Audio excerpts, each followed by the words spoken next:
Hi everyone, how are you? Welcome to our third session. Ang bilis no, parang kailan lang, kakasimula pa lang natin sa subject natin na ito. And now we're already on the third session. So you have your approved working titles already and now magsisimula na kayong magsulat or magsisimula nyo nang gawin yung introductory parts ng research ninyo.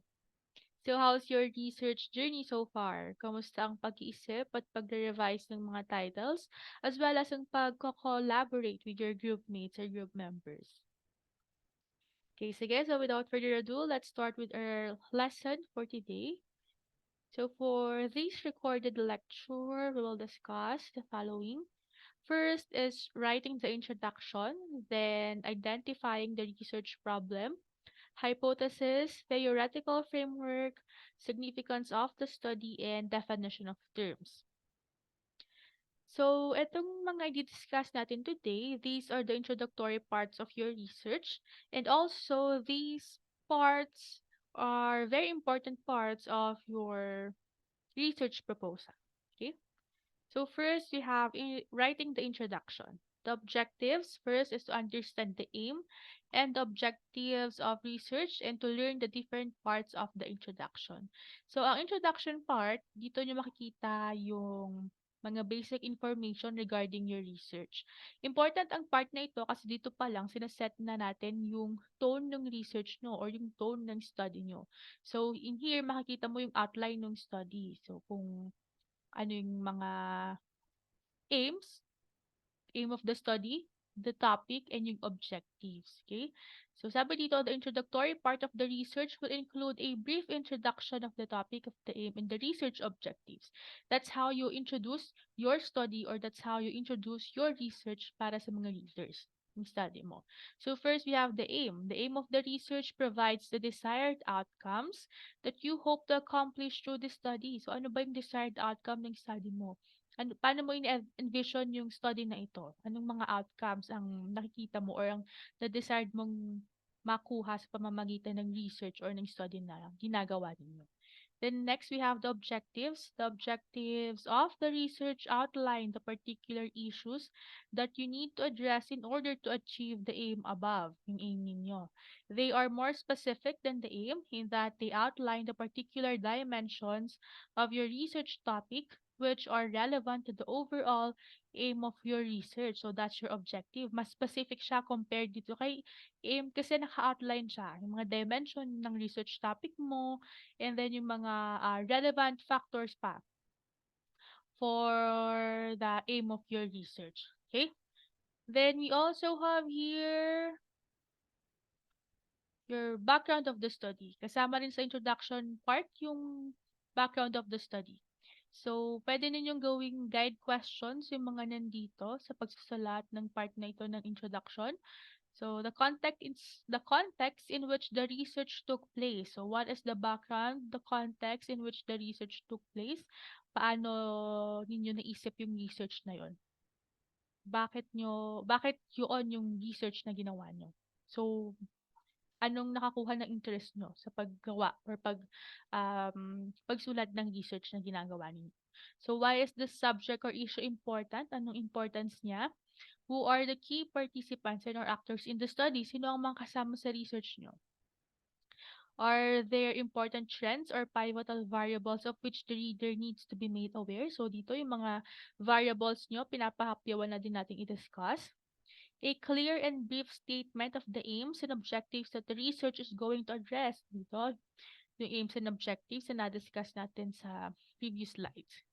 Okay, so ito, pwede ninyong gamitin ito as guide question sa pagsusulat ng background part ng research ninyo na kasama sa introduction. Ang introduction, kinaklasify din siya as roadmap of the research. The introduction should tell the reader what topics are going to be discussed in other chapters and how they are related to each other. So, in here, naka-outline kasi sa introduction yung research ninyo, no? So, binibigyan nyo ng glimpse or sneak peek kung tungkol saan ba yung mga research, yung tungkol saan ba yung research na ginagawa ninyo.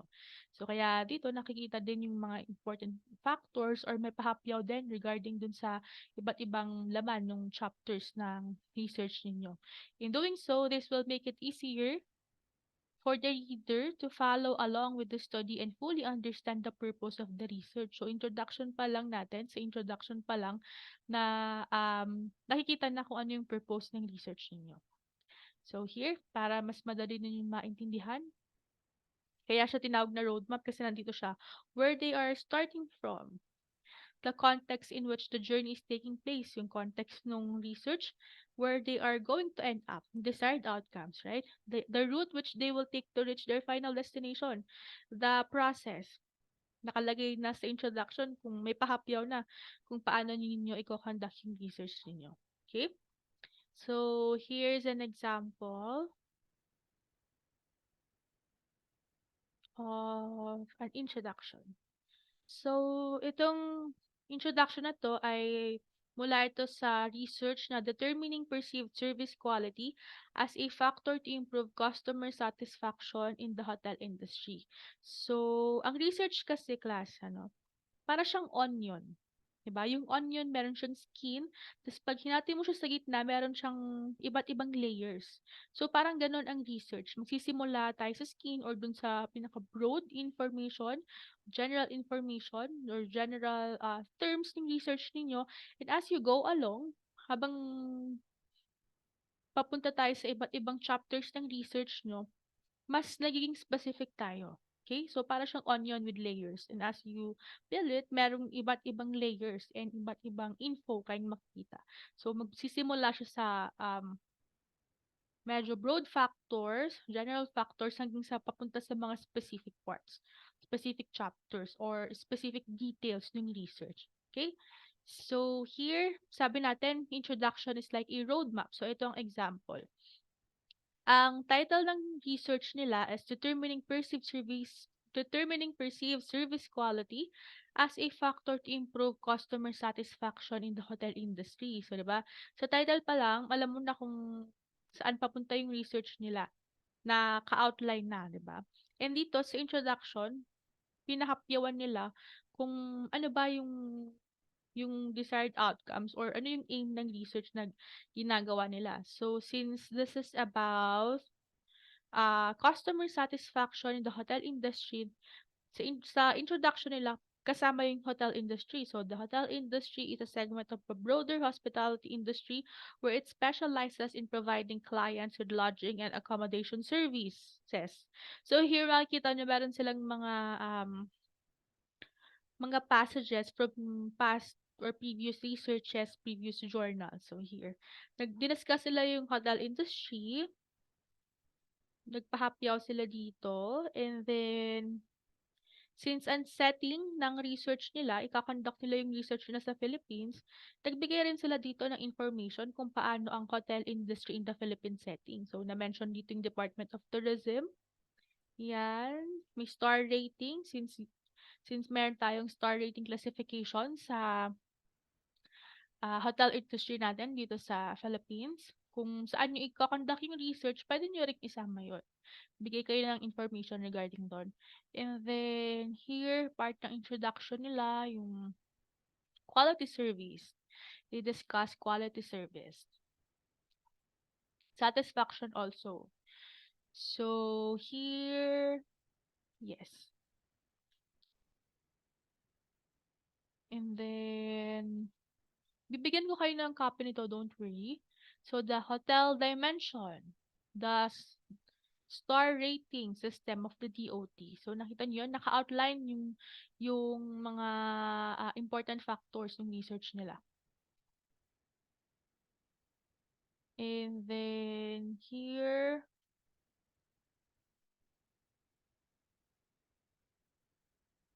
here. So, customer satisfaction. And then, yung objective ng research, binanggit din nila dito. So, kung babalikan natin yung title nila, Determining Perceived Service Quality as a Factor to Improve Customer Satisfaction in the Hotel Industry, yung important parts, yung introduction parts ng research nila na mention itong mga ito. Nabigyan nila ng um, brief introduction. Okay, yung topic na yun. So, here and then here. na-mention din dito, the objective of this research is to give results on the viability of measuring perceived service quality as a powerful tool in increasing customer satisfaction. Having said that, this will be beneficial to the hotel industry.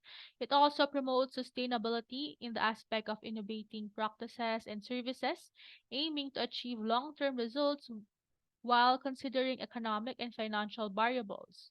In addition, since the hotels are offering intangible products like quality personalized service, understanding the guest perception will surely increase the level of customer satisfaction.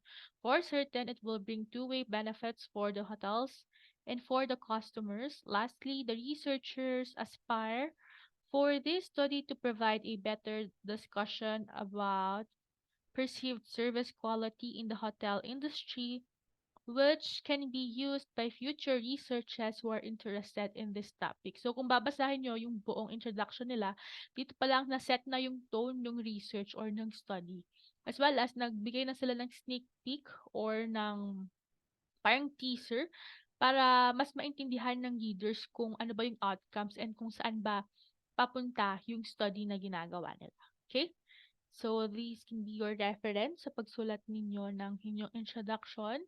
Next, let's move on to identifying the research problem. The objectives first is to define the research problem, and second is to identify the characteristics and criteria of a research problem. So, the research problem, an investigator knows that a problem is really researchable when there is no known solution to a problem. So, example, na-pick yung interest nyo ng isang topic and then you want to search for solution para dun sa problem na iyon. Wala pang nag-exist na solution. Okay? So, another one is the solution can be answered by using statistical methods and techniques.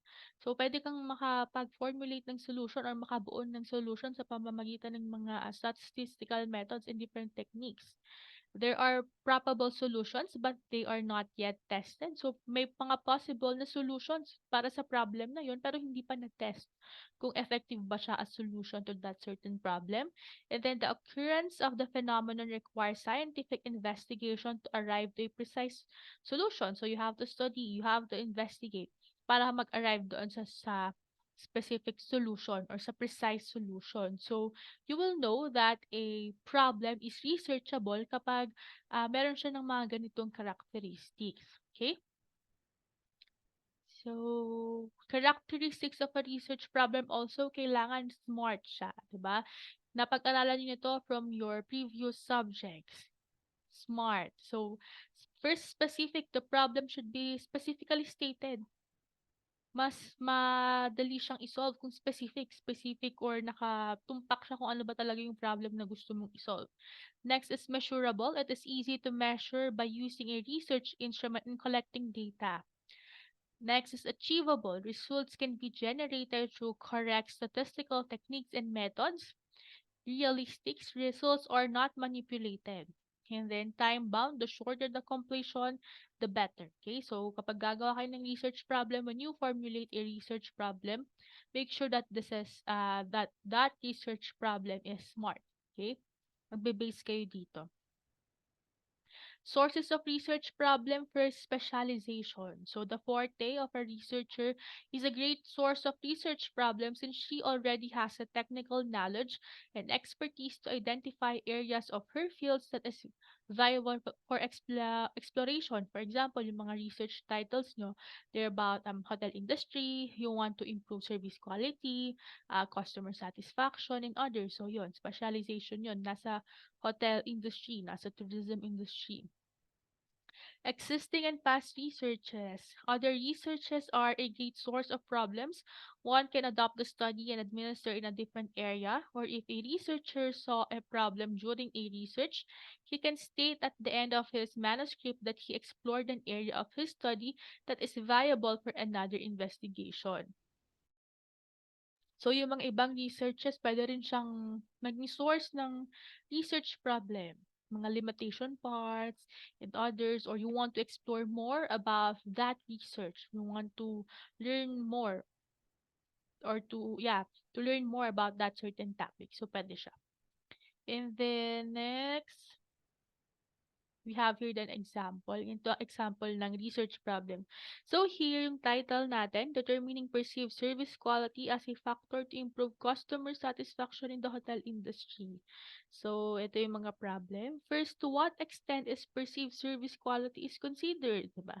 So dito kasi sabi dun sa title, Determining Perceived Service Quality. So they want to study kung effective pa si perceived service quality as a factor para ma-improve yung customer satisfaction sa hotel industry. So, 'di ba? Malinaw yung titles nila. Nandito pa lang, title. Malinaw yung title nila. Nandito pa lang, alam mo na kung ano yung gusto nilang pag-aralan doon sa research nila. So, problem, to what extent is perceived service quality is considered? Problem number letter B, to what extent is the respondent levels of consideration respondents in terms of tangibility of service and towards intangibility of service. Diba? In the hotel industry, we have tangible and intangible products. So they want to know yung level of consideration ng respondents, yung research nila. And then third, what is the customer level of satisfaction with the following? Actual experience and expectation. Customer satisfaction. Ayun. So, ayan. So, dito kasi sa problem na ito, inisa-isa nila, mas naging specific sila doon sa problem, kumbaga breakdown nila. Pero doon sa research nyo, kahit isang problem lang, okay na. Okay? So, medyo broad din yung title nila, mahabang panahon ang iginugol para sa research na ito based on the title kung titingnan natin. So, meron silang mga working problems here, pero sa research natin kahit one title, okay na. Next, we have hypotheses. So, ang objective first is to formulate the null and alternative, and then to identification of section of research, framework, significance, scope and limitation, and definition of terms. So, the hypothesis. Ang hypothesis ay tinatawag din natin na wise guess. So it is formulated and temporarily adapted to explain the observed facts covered by the study. So ang point ng hypothesis ay para i-guide si researchers as it describes the procedure to follow in conducting the study. So makita mo diyan kung paano yung procedure sa paggagawa ng study. It's a guide for the researchers. Okay? So meron tayong dalawa for hypothesis. We have the null hypothesis and the alternative hypothesis. Ang isang research class, puwede siyang may dalawa or higit pang hypothesis. Depende yun dun sa mga na-classify nila na variables or depende dun sa study na ginagawa nila.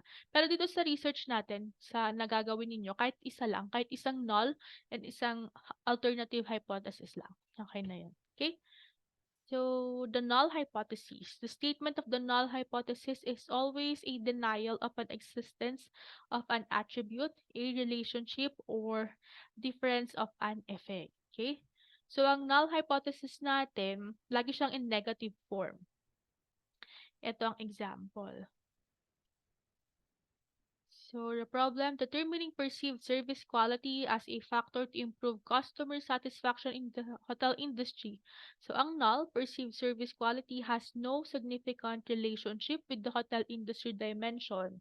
Yan ang null hypothesis. On the other hand, we have the alternative hypothesis. So, dito naman, kabaligtaran siya ni null hypothesis. Si alternative hypothesis, it is always stated in a positive form, thereby accepting the existence of an attribute, a relationship, or a difference. So, ang alternative hypothesis, affirmation siya ng existence ng observed phenomenon. So, kanina, kung makikita mo kay null hypothesis, sabi na dito, perceived service quality has no significant relationship with the hotel industry dimension. Pagdating natin kay alternative hypothesis, sabi niya, perceived service quality has a significant relationship with the hotel industry dimension. Okay? So, that's the difference between your HO and H1. H0 and H1. Okay, so yan ang guide ninyo para sa inyong research, ang hypothesis. And then we have theoretical framework. So, sa research natin, ang gagamitin natin ay theoretical framework. We have two types of framework, meron tayong conceptual framework and theoretical framework. Pero sa atin, ang gagamitin nyo ay theoretical framework. So, ang theoretical framework, this gives a visual presentation of your research problem. It gives a clear explanation of the relationship between your identified variables. However, variables shown in the framework does not denote that there are relationship between them. In fact, it also visualizes your hypothesis. This gives a visual representation of the flow of the study. So, ang theoretical framework, a visual representation siya ng hypothesis mo, ng mga variables mo, ng research problem mo. So, the flow of the study, makikita mo siya sa theoretical framework in a form of visual representation. So, here's an example. Ayan. So again, yung title na gagamitin natin or as an example ay yung determining perceived service quality as a factor to improve customer satisfaction in the hotel industry. So ito yung perceived service quality, your hotel industry dimension kasi hotel industry ang pinag-aralan nila dito. And then meron dito yung customer satisfaction. And then dito dun sa mga main variables nila, meron pa silang mga supporting variables na to. Okay. So, part yan ng study nila. So, makikita mo rin yung hypothesis, kasama siya dito. So, sige, basahin natin yung framework nila. Ano yung una nilang hypothesis here? Balikan natin para makita nyo. So, sabi niya dito, perceived service quality has a significant relationship with the hotel industry dimension. Perceived service quality has a significant relationship with hotel industry dimension. So, yan. Makikita niyo siya sa framework nila. So, another example, they actually have three hypotheses kasi. Isa lang yung binigay kong naming example dito. So, sige, i-check na din natin para makita nyo. So, next, H2 nila ay perceived service quality has a significant relationship with overall customer satisfaction. So, here, naka-arrow si perceived service quality kay customer satisfaction. And then H3, the third hypothesis ay customer satisfaction has a significant relationship with perceived service quality and hotel industry dimension. Because sa study na to, pinag-aaralan yung correlation nitong tatlo. Okay? Determining perceived service quality as a factor to improve customer satisfaction in hotel industry dimension. So, ito siya. Naiintindihan mo yung research or yung study dun pa lang sa framework. Okay? So, of course, kung gusto nyo isama yung null, that's just the opposite of your alternative hypothesis. Diba? So, here. Ganito ang itsura ng theoretical framework. And then, yes. Don't worry, I'll give a soft copy of this presentation para pwede niyong balikan. We also have here significance of the study. So all researchers must prove that their study is significant and has important implications in the field that they are investigating. In writing the significance of the study, keep in mind to rank the person's agencies from directly concerned to the least concerned. So take note that the future researchers will always be the last in your significance of the study. Kahalagahan ng study mo. Okay?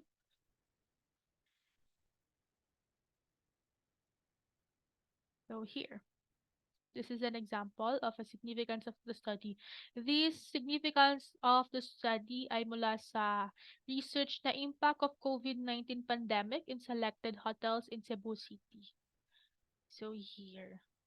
So, nandito, the researchers believe that the study will be of great bearing to the following. So, inisa-isa nila dito, the hotel owners, traveler, guests, hotelier, employee, teachers, and future researchers. Anong napapansin niyo sa significance of the study? Sino tong mga ito? Sige nga, kung natatandaan nyo from your previous subjects, these are the, sino yung mga hotel owners, travelers or guests, hoteliers, employee. These are the stakeholders. Okay? So, yan. Sa isa niyo din yan, significance of the study. Kanino ba magiging significant yung study na to? Sino bang matutulungan or mabibigyan ng information, ng knowledge na ito? So, itong mga nandito. Okay? So, that's an example. And then definition of terms. This is the second to the last portion of your chapter 1 before your research instrument. So sa definition of terms, dito naman yung mga key terms. So when writing your research, keep in mind that not all of your readers are familiar with the terminologies that you are using. Some even from a different field or area of expertise. So terms like hotel, or restaurant does not need further definition since these terms are generally common knowledge. Terms like service quality, perceived quality, or tourist behavior are some terminologies that are industry specific, thus needing to be further explained in the definition of terms. So, this is an example.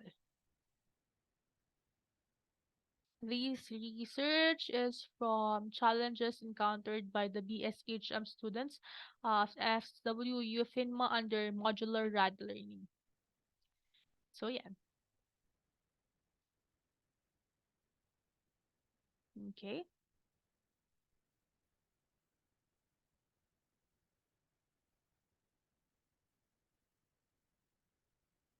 Okay, so that's our lesson for today. May mga questions ba kayo?